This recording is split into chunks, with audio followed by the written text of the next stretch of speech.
Hey everyone, this is Chris from Surreal Seeker Workshops, and in this tutorial we're going to go over a bit of a more advanced technique, which is going to be using the adjustment brush. The adjustment brush is an awesome feature within Lightroom because it lets us make local adjustments that don't affect the rest of the image. Here we have an image from Malibu. This image has a nice sky, it's got a good water exposure, but if you see this rock, it's arguably a little underexposed. So what we're going to do is use the adjustment brush to bring up the exposure of that, namely just the shadows. So first thing, we're going to select the adjustment brush. Several ways we can do that. The first being clicking on the tool over here on the right hand panel. Another way we can activate it is the letter K, which I like to use. Or we can go up here to Tools and click Adjustment Brush. So once you activate it, you see you get a double circle cursor. This is going to be the brush. And we also see this panel over here. You may recognize these sliders: exposure, contrast, highlight, shadows, etc. And these are where we're going to make our actual edits. If you look down here in the sub panel, this is the brush panel. And we have the option for an A brush, a B brush, and an erase brush. This feature is nice because, for example, I like to make an A brush that's a bit lighter, a bit more for feathering, and my B brush tends to be the one that applies the effect the heaviest. So first we're going to set our A brush, and you'll see you have a size slider, and if you slide that, look how big that guy has gotten. But for this, we're just going to bring it down somewhere in here. And we also have a feather slider. I usually operate at a full 100, unless I'm doing a smaller area that I don't want the edges feathered as much. And the third slider is maybe the most important one, which is the flow. And this is going to be the one that dictates how heavily the brush is applied. So I keep my A brush on the lower end, so it's at a 34. So let's go up here to the B brush. We're going to keep that size somewhere around there too, a little bit smaller. Feather the same at 100, but I'm going to keep this flow at the heavier end at right around 80. And the other slider that we've skipped over is density. And this is also another fine adjustment to how densely the mask is applied. And I say mask because what we're doing is in fact creating a mask on the image, using the brush to select an area and then making adjustments to that area. I should note that I'm also using a Wacom tablet, so my adjustments are going to be pressure sensitive, but I still like to adjust my flow and density accordingly. Now we're just about ready to paint in some adjustments, but first I want to show you guys this pull-down panel right here. This is a pull-down panel with presets.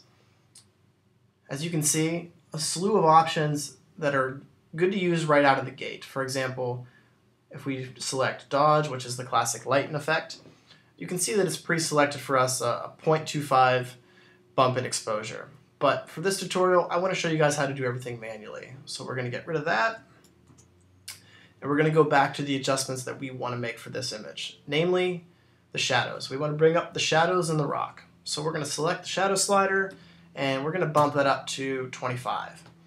Now we're going to go over here. We're selected on our B brush, which is the heavier of the two.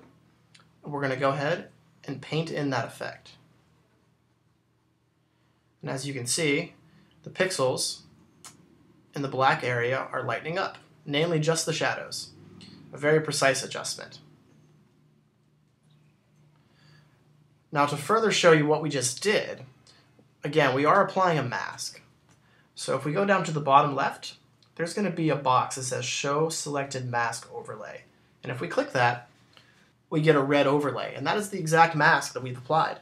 We can also toggle that mask on and off by using the letter O, which is my preferred method.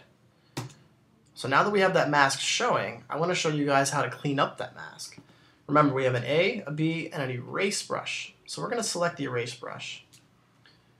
And that is going to give us the same sliders as the other two, size, feather, and flow. And we're just going to go ahead and go around the edge of what we've painted in, which is the rock.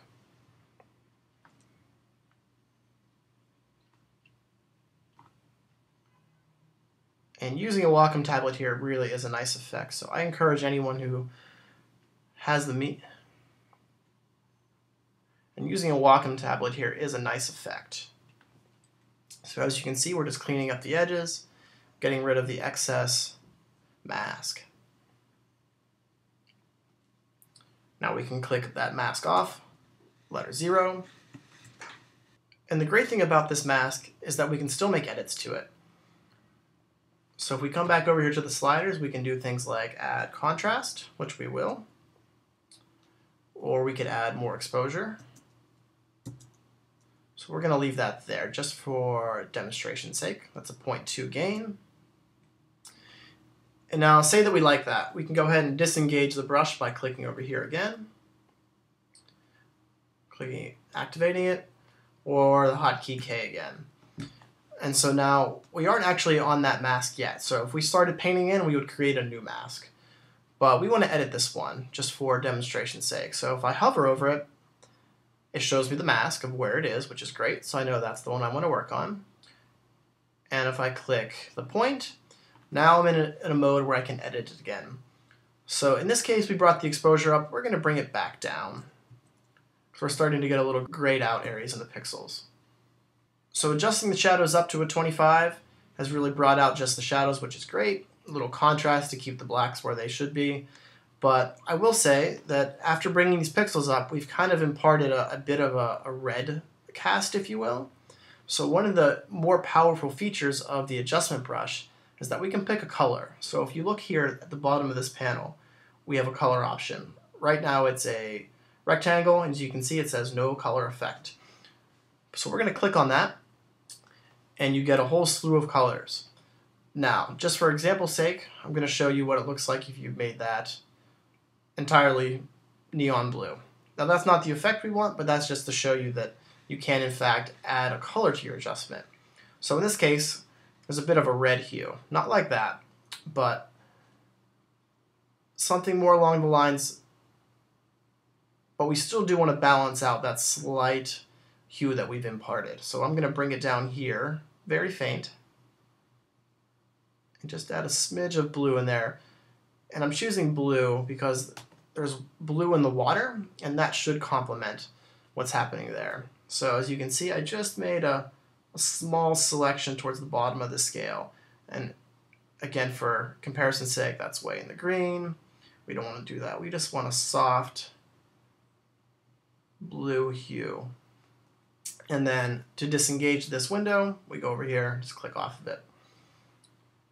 So by using the adjustment brush, we've made a very precise edit to an even more precise area.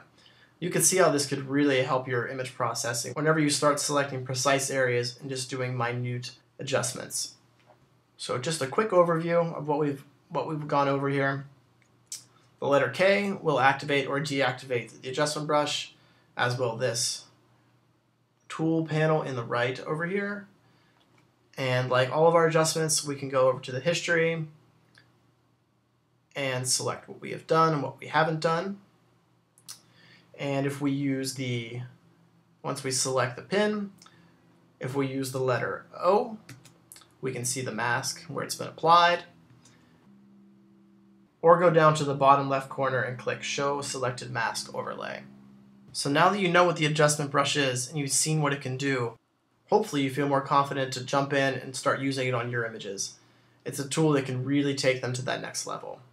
So for more tutorials, make sure to check out surrealseekerworkshops.com.